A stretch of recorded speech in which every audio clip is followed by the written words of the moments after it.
Whenever you come through a natural hole within a tree, like such as this, these are believed to be doorways into the realm of spirit, doorways into the realm of the ancestors. Some people say into the realm of the elven people, the elementals, I guess the fairy people, the fae. Anything that has a hole within it, especially a tree, is like a window or an entrance into the realm of spirit. Whenever you look through, you gotta be careful what you, not be careful, but you gotta be ready, because you never know what you're gonna see on the other side.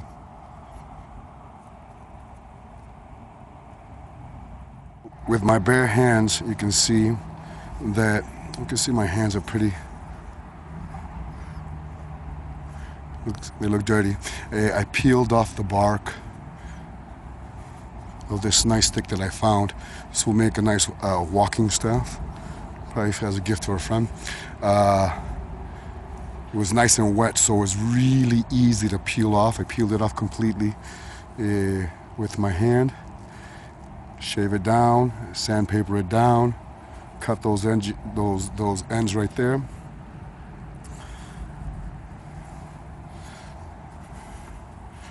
But now I got another walking staff for a friend. Whenever you find something like this in nature, you have to pay un derecho to the realm of spirit, to the spirit world. You just don't take anything from nature without payment, ever.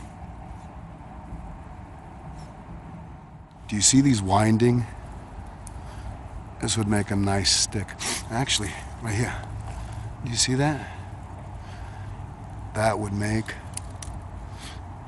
a really nice walking stick. And it's actually pretty straight. But the problem is, it's loose right here. Look at that. And it's embedded into the stick. Actually, it separates right here. If it went a little bit further up, that would be perfect for a nice, let me give it a different angle, walking stick. This is just a different angle, but you can see that it's winding. It would be perfect if this went a little bit higher, further in. See that? Because it separates around right here. And if it went a little, this is where it ends. So you only get a little bit.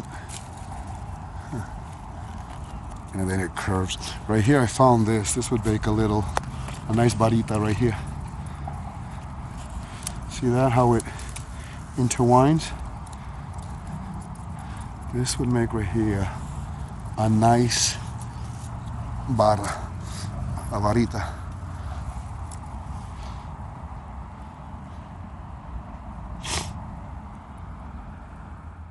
See this one right here? See if I can, this one would make a nice stick. If you like swirls and designs, nature does it by itself. But look at that. To cut this guy off would be a little tricky. Is that broken? Nope, it intertwines right through, all the way down. Look at that, that would make a nice, I don't know, nice bada. I don't know if it would make a nice walking stick, but actually you can make a swirly broom with that, a besom.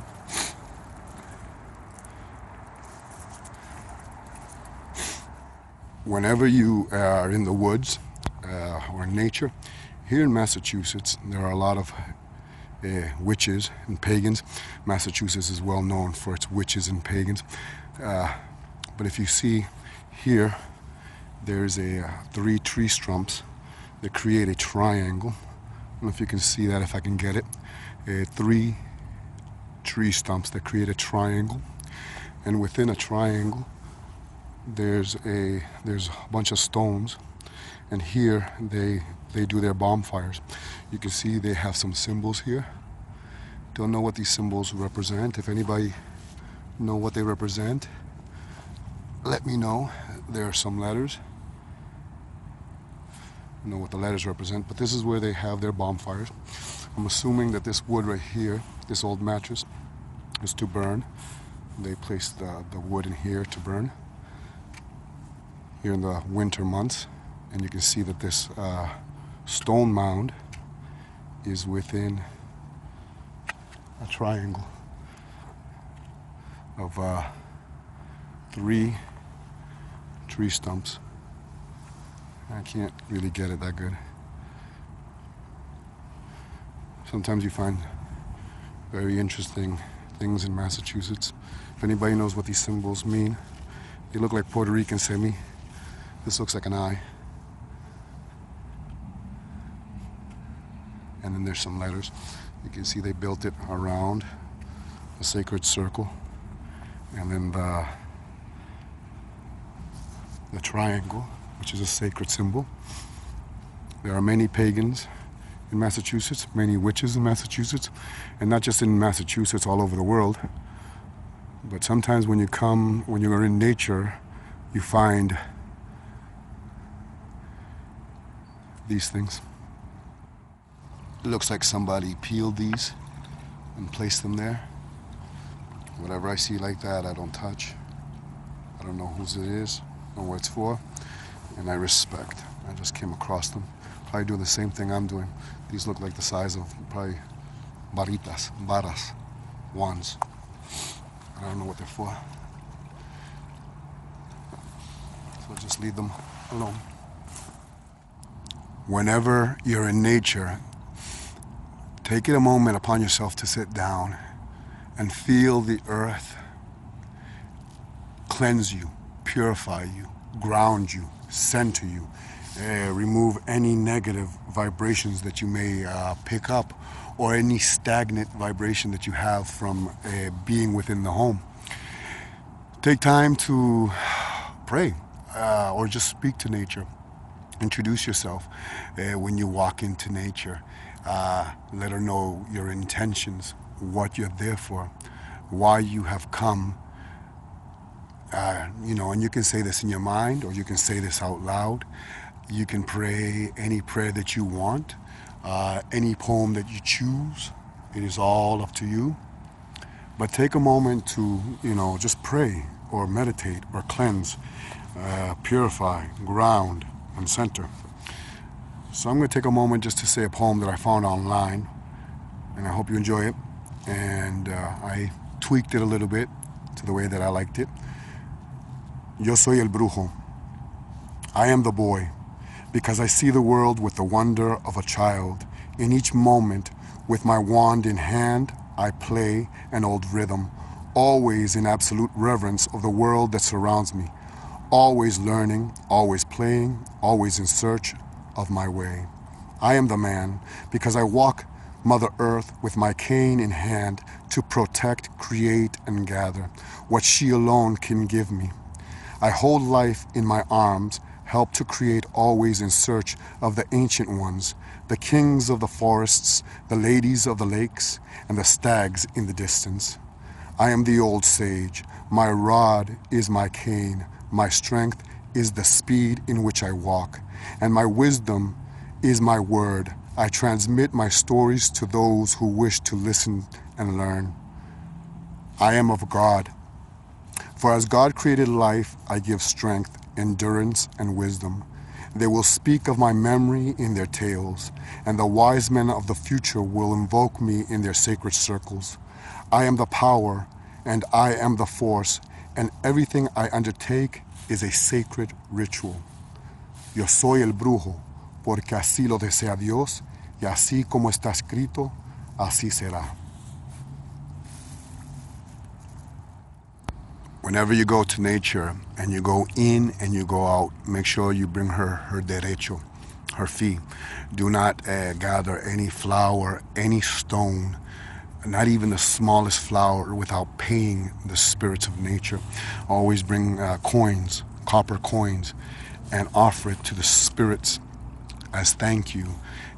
Bring seeds, bring beans, bring things that will grow, but payment when you walk in and payment when you leave. And also give seeds or beans. In my case, I have beans in my pocket, which I'm going to feed nature. So I always pay nature. I bring seeds, beans, popcorn, anything that's natural to the earth. I pay her as I walk in, and I pay her as I leave, and as I pray and meditate, I pay her derecho, you know, and the spirits of nature. I never take anything from nature without giving an offering. So I'm going to just pray quietly and offer the spirits their derecho, their right, their fee.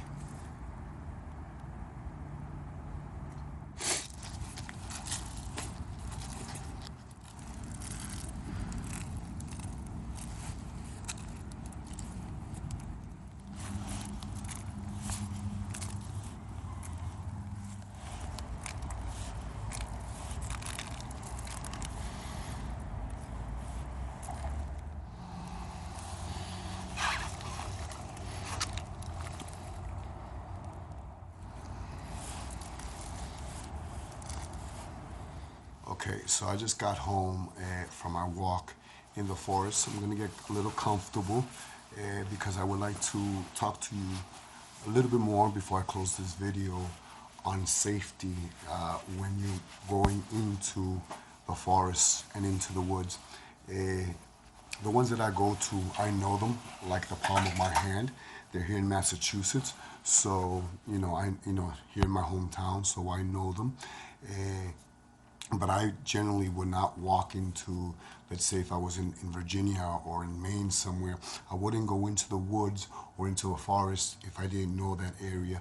It is so easy to get lost. So I tend to go to the woods that I know best, that I know that I'm going to be safe. I know my location, my area. So whenever going into the woods, make sure safety is so important. One, to know the area, know the life, what type of life lives around those woods, and not just animal life, but plant life. It's very important. If you do not know the area, go with someone who does know. Safety is important, is integral, okay? I go into the woods a lot. Why?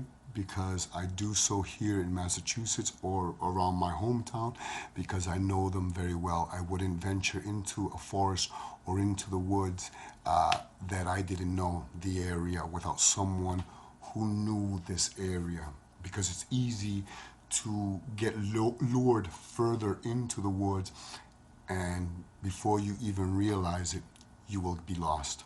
So it's important when going into the woods to know your area. Whenever you are going to go into the woods, whether it is to honor spiritually, work spiritually, you must make sure to make a payment at the entrance of the forest or the woods. At the entrance, when you go in, as you're in the woods, you must offer. Never take anything from the woods without un derecho, a payment to the spirits, the elemental spirits or the spirits that resides within the forest are not really trustworthy of humans. Humans love to take and steal whatever they think is theirs. And so elemental spirits or spirits that reside within the forest or in the woods are not very trustworthy of humans. So please, before you take any stone, any flower, I don't care if it's a 4-leaf flower, before you take it, you must ask the spirits around you if it's okay. If it is, please give payment, okay? Whether it be seeds, bird seeds, berries, coins. I always bring coins. I leave coins at the entrance. And when I leave, I also pay as I leave a few coins, like I showed you in the video. I never take anything from the forest without first asking permission. One, and two, giving a derecho, giving its fee. It's derecho. I don't know how to say derecho in English. It's fee. Okay. A lot of elemental spirits are not very trustworthy of humans, so please follow that rule. It's so important. Since ancient times, forests and woods have been a source of mysteries for all humans since the beginning of time. it was believed and still is believed by spiritual people that the forests, that the woods, is an entrance, a way into the world of spirit. Some call it the world of spirit. Others call it the world of the elemental spirits, the fairies, whatever, the fae folk, the elven people, whatever name you want to call it. It is a doorway, an entrance into the realm of the spirit. And when you go into this entranceway, you must go with respect. Okay, it is so important. Remember that going into the woods, there's corporal life and there's uncorporal life. There's animal life. Okay, you got to make sure you know what type of animal life resides within the woods, but not just also animal life. There could be many dangerous plant life within the forest or the wooded areas. So please know these areas and what types of animals reside in there, what type of plant life resides in there. Are there poisonous plants? What types of animals? So please, again, safety is so very important. So in closing this video, I know that in some other parts of the video, you see me playing with some trees that have some vines. And some people might wonder, could it be poison ivy or could it be a poison oak? Well, you should know the plant life around you. I'm going to give you a little rhyme that could help you. It goes, let me see if I can remember it from the top of my mind. Leaves of 3, let them be. Leaves of 5, let them strive. Usually poison ivy is an ivy and they always come in 3 leaves, okay? So just remember that. Not just poison ivy, but poison oak. Leaves of 3s, let them be. Leaves of 5, let them strive. Poison oak and poison ivy, if you look at them, you can Google what they look like. It's 3 leaves on the ivy itself, okay? Not all plant life with 3 leaves are poisonous. There are many plant life that, especially flowers that have 3 leaves, and many plant lives sustain many of the animals. Maybe it's poisonous to humans, but they do sustain the animals. There's a reason why it's there. So also respect these poison ivies and these poison weeds, okay? But just make sure that before you go into the woods, into these areas, to know if there is poison ivy or there is poison oak within that area. And remember, leaves of 3, let them be. Leaves of 5, let them strive. And lastly, and I'm done, I'm closing the video, bring a snack with you and bring some water with you. Make this an enjoyable time, okay? So bring a bag with snacks and bring a sandwich or whatever you like to eat, okay, whatever it may be. Don't ever eat berries, wild berries. I don't recommend eating anything that doesn't come from a supermarket. But there's a rhyme that goes with wild berries that you find in the berries, and this is not generally always the truth, but it could save your life. But I wouldn't recommend eating berries in the woods. But how's that rhyme go? White berries take flight. White and yellow could kill a fellow. Purple and blue might be good for you. Red berries, some could be good, but many more could kill you. Anyways, this is Sancista Brujo Luis. I hope you enjoyed this video. If you did, please hit like, please subscribe, please leave a comment down below. When going into nature, when going into the forest, please, safety, reverence, respect for Mother Nature, and go in safety. Sancista Brujo Luis, I hope you enjoyed this video.